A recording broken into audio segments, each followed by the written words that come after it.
Hey everybody, welcome back to another episode of Milwaukee Beer Review. As always, I'm Josh. We're also here with Jenny and Ross. Jenny, do you want to give yourself a little intro? Hi, I'm Jenny. I'm Josh's wife. Better half. Great intro. And this is Ross Siegel, the other host. We forgot to introduce him, or I forgot to introduce him in the last couple videos, so it's a running joke. I get that. I mean, he's there, but, you know. I'm here for the beer. We've got it. Yeah. So, today we are continuing our Wisco March Madness bracket, and we have our wheat beers competing against each other here today. So, we've got two breweries facing off here in the first leg of the bracket. So, we've got Great Dane Brewing Company. We've got they're based out of Madison, Wisconsin. They actually have a bar in Madison that I've been to several times. Always fun to go in there. We tend to hit that up around Badger season for Badger games. We end up in there. So they're in Madison. They've got a Hefeweizen here that's at 5.5%. This is their crop circle wheat. Interesting to see what this one turns out to taste like. I'm pretty picky about my hefs. And then we've also got Park Brewing Company. This is a brand new beer from them. They're based out of Muskego/Milwaukee.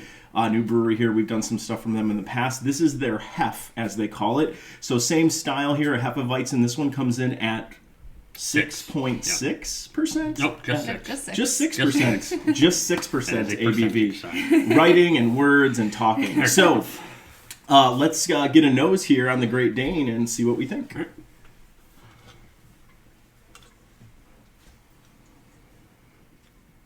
Smells like a hef. Definitely smells like a wheat beer. Yeah. You get a lot of banana. Yep, a lot of banana coming through. Yep. Traditional banana notes, wheat, some sweetness in there. Not much of cloves, not getting much of that there, but definitely get that banana coming through. Yeah, I'm curious how this is. All right. Great Dane Brewing Company. Cheers. Give it a shot. Cheers.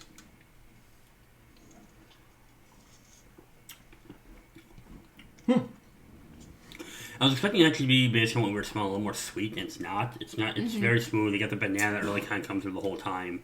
I'm getting bananas on the front, and then I'm getting lemon, actually, towards the back end of the beer. There's like a citrusy lemon component to this, which is pretty typical in a hef, but a little more lemon, I think, than I was even expecting. It's a bit lighter than I was expecting. It is pretty light and clear in color, but it tastes lighter than I thought it would. To your point, though, with the lemon, I get that a little bit, but it is missing a lemon. Like, you normally have to serve with a lemon, sometimes an orange peel. A lot of times, yeah. They don't have to be, but this would be complemented really well with some lemon in it. Absolutely, actually, so. 100%. Not bad. Yeah, I think it's a pretty standard Hefeweizen. All right, so we got... Up next, we've got Eagle Park. So, again, this is their hef. So, let's get a little nose on this one. I'm getting a lot more banana on this. Oh, yeah. On the nose. I don't really know. A little more cloves coming through. What do cloves smell like? I know what they smell. They smell like cloves. I know it smells like cloves. I don't know. It's cloves. Sure. I mean, I don't know. I have no idea. I get banana. I knew that question was coming. I knew the second I said it. I get banana and I get sweetness, but more banana on this. I mean, it comparison. Doesn't smell as sweet. Yeah. Color comparison, I mean, they look pretty similar. I think this is a little darker. Yeah. All right. Let's get into it. Cheers. Cheers.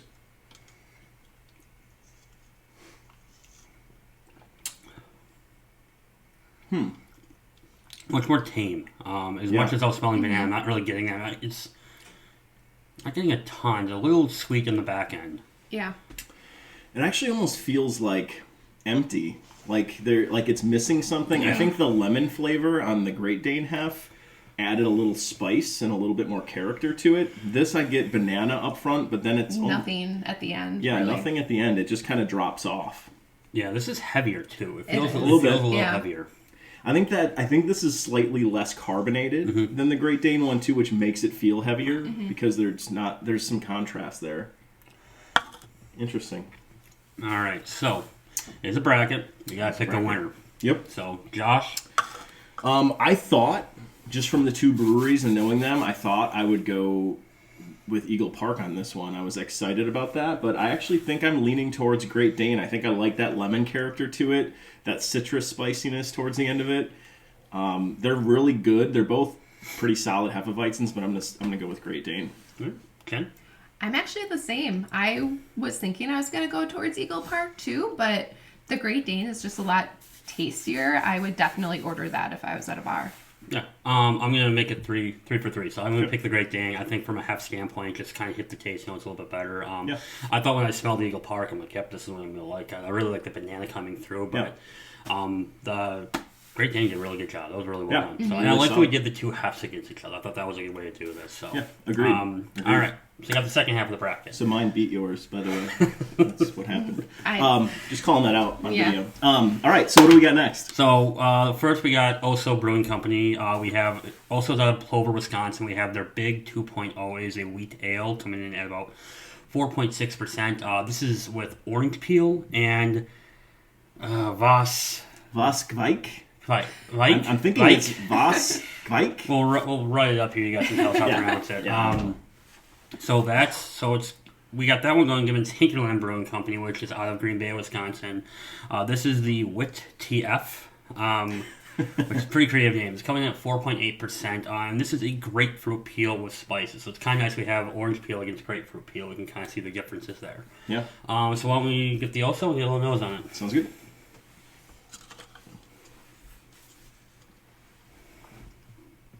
Okay. Definitely citrus, orange on the nose, big time. That's really all I'm getting is just the orange. Yeah, orange and a little sweetness. It's not overpowering orange, but it's just the only thing I'm really getting there. Yeah. Yeah, it's definitely there, though. Yeah. Let's give it a shot. Right, cheers. Cheers.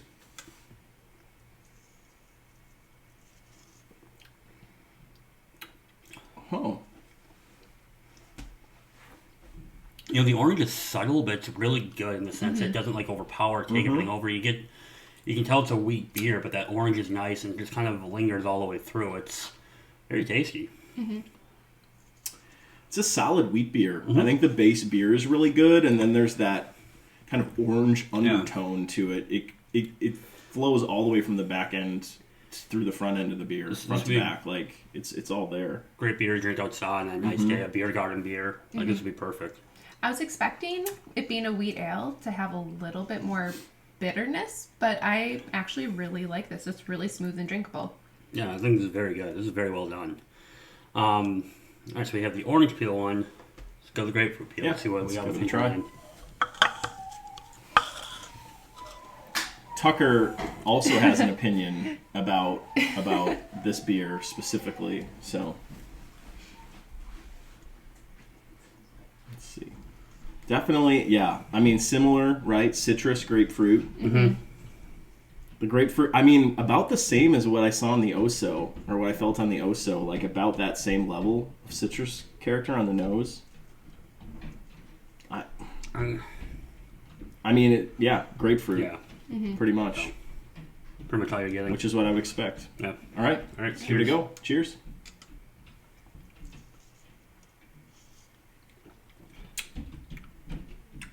Interesting. There's a little more bitterness in this. Yeah.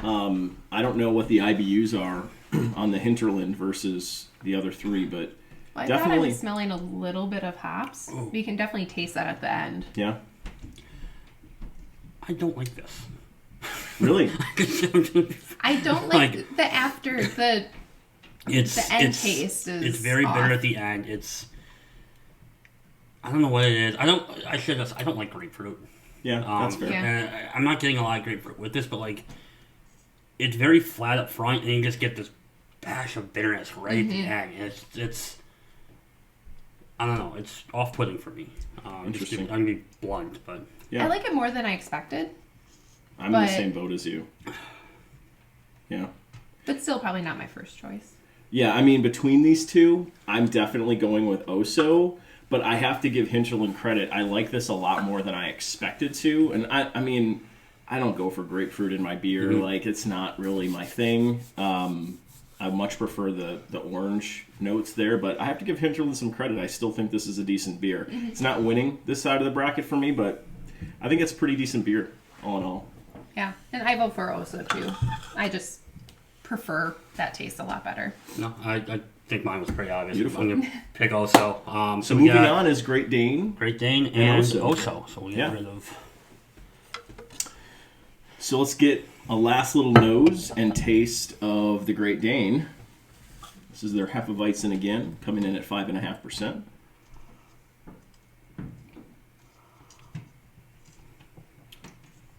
Yeah, this one just has a nice nose on it. The lemon character out the back end. I'm getting more of the lemon now that we've kind of gone through and everything. Yeah. I'm definitely getting that more.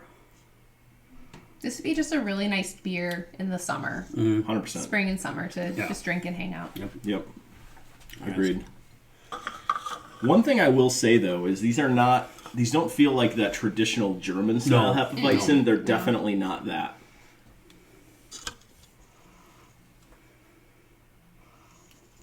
And the O'So.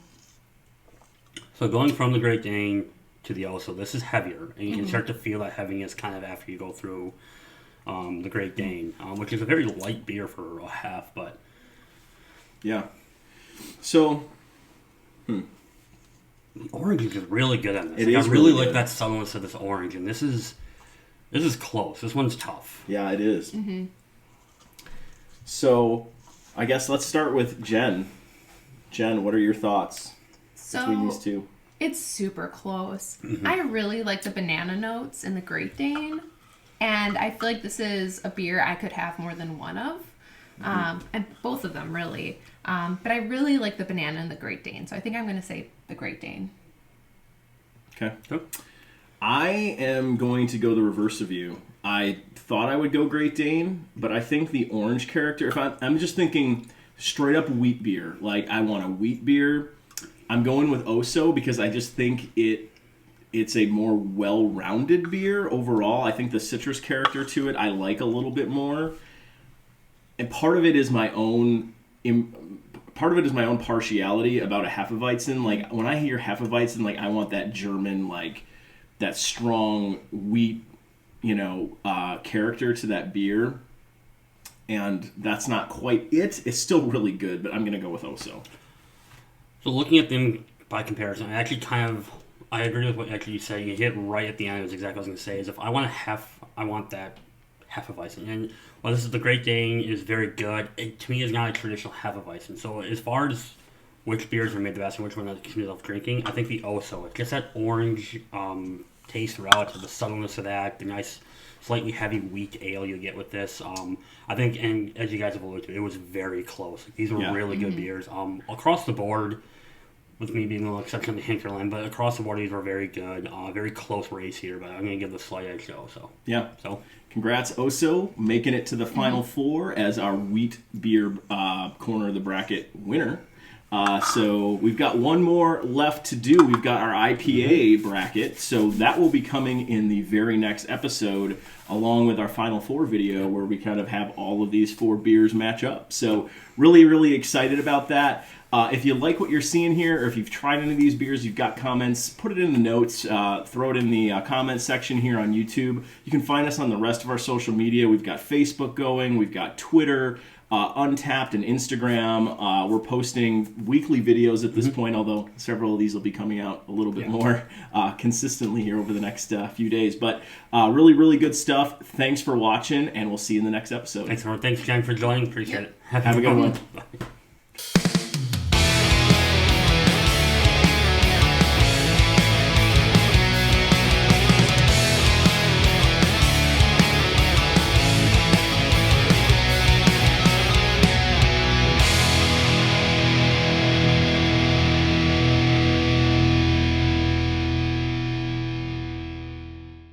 Hefeweizen. We have the two halves, and then we have an orange peel versus a grapefruit peel. Okay. Who did Works out well. Hinterland? What, Molly? Did she choose the worst one for couldn't every find- category? Yeah, probably. And there's There's the outtake.